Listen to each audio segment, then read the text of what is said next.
Phantom Tollbooth, Chapter 2. Beyond Expectations.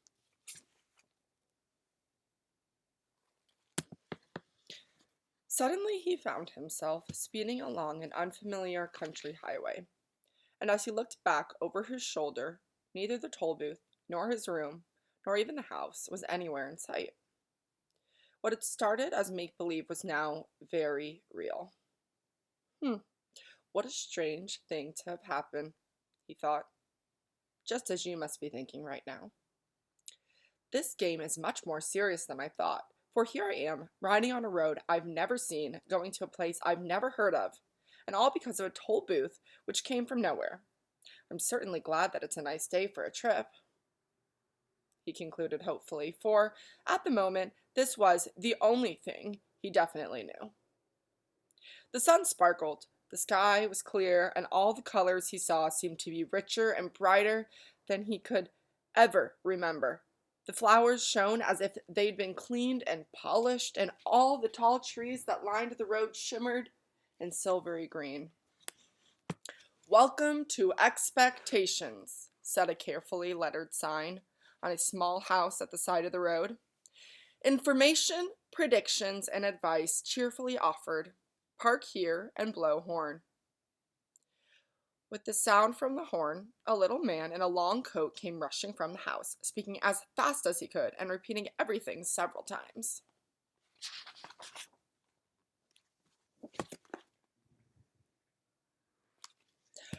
My, welcome, welcome, welcome to the land of expectations, to the land of expectations, to the land of expectations. We don't get many travelers these days. We certainly don't get many travelers these days. Now what can I do for you? I'm the weatherman. "Is this the right road for Dictionopolis?" asked Milo, a little bowled over by the effusive greeting. Well now, he began again. "I don't know of any wrong road to Dictionopolis, so if this road goes to Dictionopolis at all, it must be the right road. And if it doesn't, it must be the right road to somewhere, because there are no wrong roads to anywhere. Do you think it will rain?" "I thought you were the weatherman," said Milo, very confused. "Oh no," said the little man. "I'm the weatherman, not the weatherman. For after all, it's more important to know whether there will be weather than what the weather will be." And with that, he released a dozen balloons that sailed off into the sky. "Must see which way the wind is blowing," he said, chuckling over his little joke and watching them disappear in all directions. "What kind of a place is Expectations?" inquired Milo, unable to see the humor and feeling very doubtful of the little man's sanity. Good question, he exclaimed. "Expectations is the place you must always go to before you get to where you're going. Of course, some people never go beyond expectations, but my job is to hurry them along whether they like it or not. Now what else can I do for you?" And before Milo could reply, he rushed into the house and reappeared a moment later with a new coat and an umbrella. "I think I can find my own way," said Milo, not at all sure that he could, but since he didn't understand the little man at all, he decided that he might as well move on, at least until he met someone whose sentences didn't always sound as if they would make as much sense backwards as forwards. "Splendid, splendid, splendid," exclaimed the weatherman. "Whether or not you find your own way, you're bound to find some way. If you happen to find my way, please return it, as it was lost years ago. I imagine by now it's quite rusty. You did say it was going to rain, didn't you?" And with that, he opened the umbrella and walked with Milo to the car.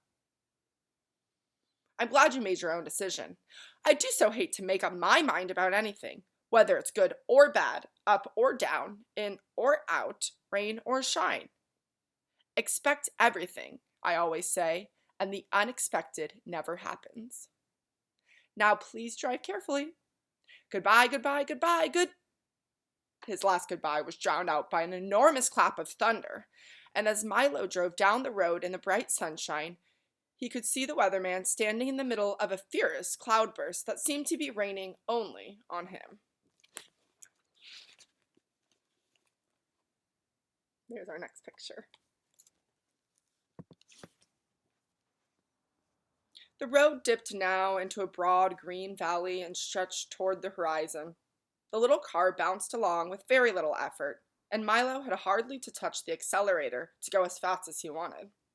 He was glad to be on his way again. It's all very well to spend time in expectations, he thought, but talking to that strange man all day would certainly get me nowhere. He's the most peculiar person I've ever met, continued Milo, unaware of how many peculiar people he would shortly encounter. So right here, the author does something that many authors do to foreshadow, which is tell you directly that the character is about to experience way more, but they don't know it yet, right? So as the narrator of this story is like looking out on the story, they can say, well, Milo says, that was the most peculiar person I've met. But the narrator can say, wow, this is Milo's first thought on the matter, but he's about to experience so much more.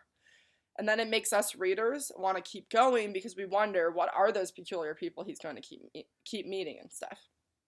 All right.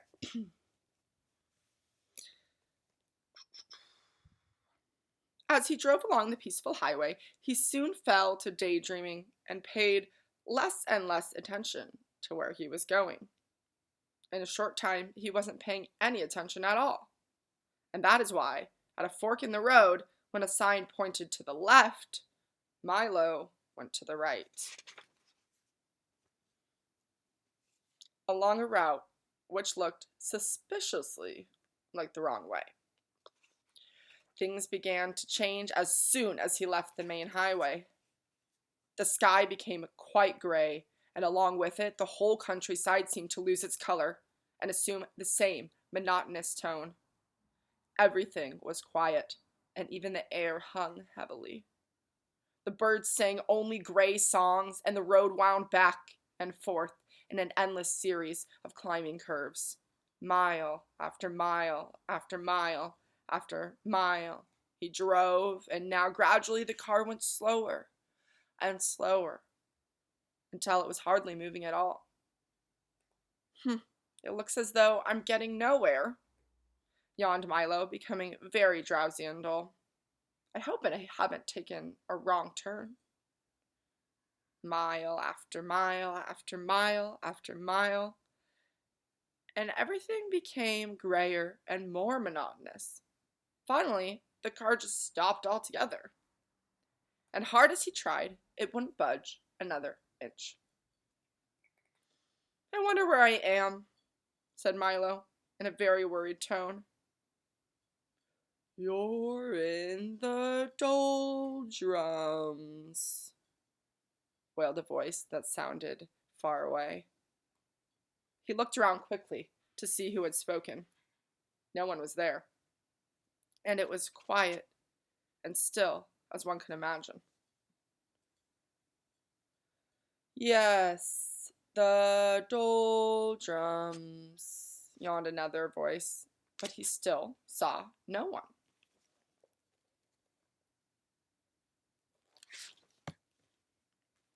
What are the doldrums? He cried loudly, and tried very hard to see who would answer this time. The doldrums, my young friend, are where nothing ever happens and nothing ever changes. This time, the voice was so close that Milo jumped with surprise, for sitting on his right shoulder, so lightly that he hardly noticed, was a small creature exactly the color of his shirt. Allow me to introduce all of us, the creature went on.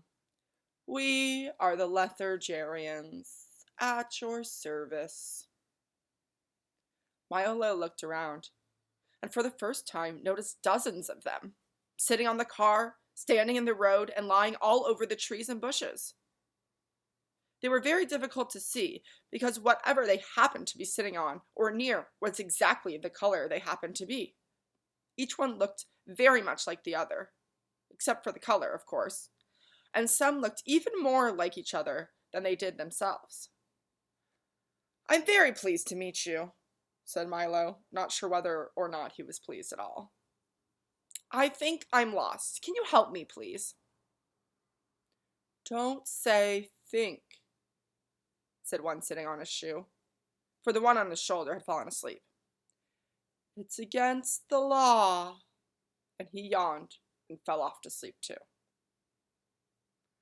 "No one is allowed to think in the doldrums," continued a third, beginning to doze off, and as each one spoke, he fell off to sleep and another picked up conversation with hardly any interruption. "Don't you have a rule book? It's Local Ordinance 175389-J. Milo quickly pulled the rule book from his pocket, opened to the page, and read Ordinance 175389-J. "It shall be unlawful, illegal, and unethical to think of thinking, surmise, presume, reason, meditate, or speculate while in the doldrums. Anyone breaking this law shall be severely punished."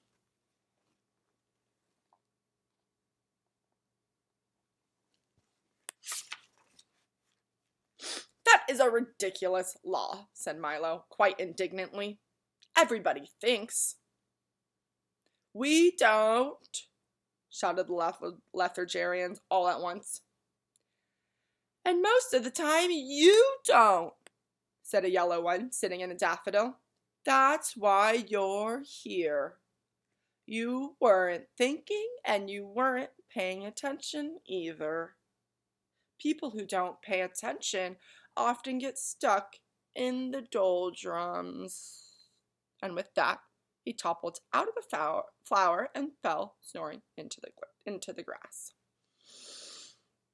Milo couldn't help laughing at the little creature's strange behavior, even though he knew it might be rude. "Stop that at once," ordered the plaid one, clinging to his stocking. "Laughing is against the law. Don't you have a rule book? It's Local Ordinance 574381-W. Opening the book again, Milo found Ordinance 574381-W. "In the doldrums, laughter is frowned upon and smiling is permitted only on alternate Thursdays. Violators shall be dealt with most harshly." "Well, if you can't laugh or think, what can you do?" asked Milo. "Anything as long as it's nothing, and everything as long as it isn't anything," explained another. "There's lots to do. We have a very busy schedule. At 8 o'clock we get up, and then we spend from 8 to 9 daydreaming. From 9 to 9:30 we take our early mid-morning nap. From 9:30 to 10:30 we dawdle and delay. From 10:30 to 11:30 we take our late early morning nap. From 11 to 12 we bide our time, then eat lunch. From 1 to 2 we linger and loiter. From 2 to 2:30 we take our early afternoon nap.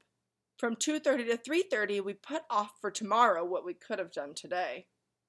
From 3:30 to 4:30 we take our early late afternoon nap. From 4 to 5 we loaf and lounge until dinner. From 6 to 7 we dilly-dally. From 7 to 8 we take our early evening nap, and then for an hour before we go to bed at 9 we waste time. As you can see, that leaves almost no time for brooding, lagging, plotting, or procrastinating, and if we stopped to think or laugh, we'd never get anything done."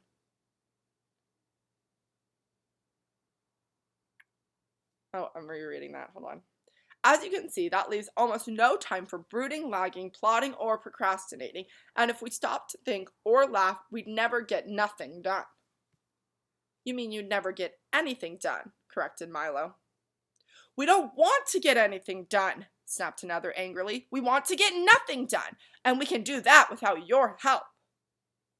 "You see," continued another in a more conciliatory tone, "it's really quite strenuous doing nothing all day. So once a week we take a holiday and go nowhere, which was just where we were going when you came along. Would you care to join us?" "I might as well," thought Milo. "That's where I seem to be going anywhere. Anyway." "Tell me," he yawned, for he felt ready for a nap now himself. "Does everyone here do nothing?"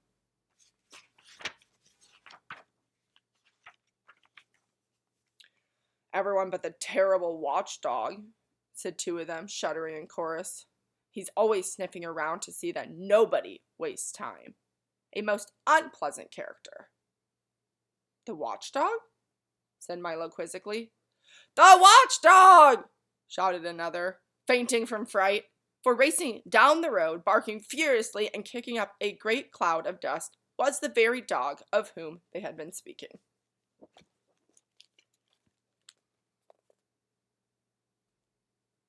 "Run! Wake up! Run! Here he comes, the watchdog!" Great shouts filled the air as the Lethargerians scattered in all directions and soon disappeared entirely. "Arrgh!" exclaimed the watchdog as he dashed up to the car, loudly puffing and panting. Milo's eyes opened wide, for there, in front of him, was a large dog with a perfectly normal head, 4 feet, a tail, and the body of a loudly ticking alarm clock. "What are you doing here?" growled the watchdog. So if we paid close attention in the beginning, you probably noticed that this image on the front is the watchdog. So you see it's like the clock and a normal dog. It's like a watchdog. "Just killing time," replied Milo apologetically. "You see—" "Killing time!" roared the dog, so furiously that his alarm went off. "It's bad enough wasting time without killing it." And he shuddered at the thought. "Why are you in the doldrums anyway? Don't you have anywhere to go?" "Well, I was on my way to Dictionopolis when I got stuck here," explained Milo. "Can you help me?" "Help you? You must help yourself," the dog replied, carefully winding himself with his left hind leg. "I suppose you know why you got stuck." "I guess I just wasn't thinking," said Milo. "Precisely!" shouted the dog as his alarm went off again. "Now, you know what you must do." "What do you think Milo should do?" "I'm afraid I don't," admitted Milo, feeling quite stupid.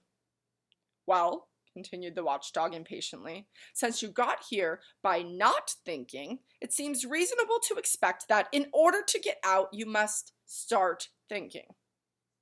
And with that, he hopped into the car. "Do you mind if I get in? I love automobile rides." Milo began to think as hard as he could, which was very difficult since he wasn't used to it. He thought of birds that swim and fish that fly. He thought of yesterday's lunch and tomorrow's dinner. He thought of words that began with J and numbers that end in 3, and as he thought, the wheels began to turn. We're moving, he shouted happily. "Keep thinking," scolded the watchdog. The little car started to go faster and faster as Milo's brain whirled with activity, and down the road they went. In a few moments, they were out of the doldrums and back on the main highway. All of the colors had returned to their original brightness, and as they raced along the road, Milo continued to think of all sorts of things, of the many detours and wrong turns that were so easy to take, of how fine it was to be moving along, and, most of all, of how much could be accomplished with just a little thought. And the dog, his nose in the wind, just sat back, watchfully ticking. That's the end of chapter 2. The next chapter is called Welcome to Dictionopolis.